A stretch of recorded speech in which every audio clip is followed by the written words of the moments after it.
Local health authorities have reported 17 new COVID-19 cases today, with more than half having recently traveled overseas.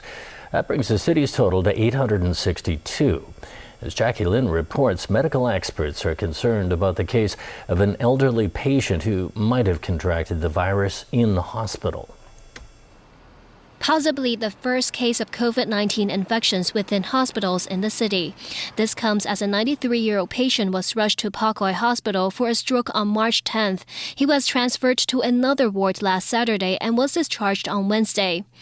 Readmitted to the same hospital 2 days later after running a fever and having vomited, the elderly patient was eventually confirmed with COVID-19. Initial investigations showed the senior had stayed in the same ward with another patient who tested negative at the time but was later diagnosed with the virus.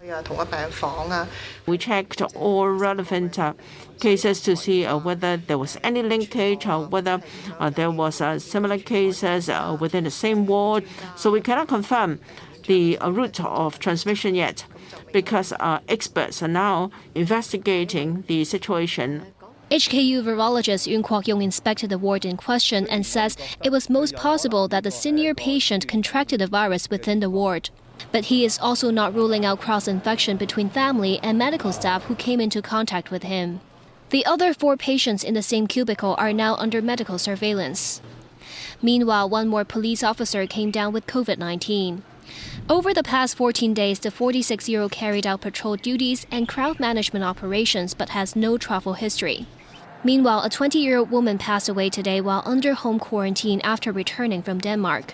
During quarantine, she developed a fever, but it wasn't reported to health authorities.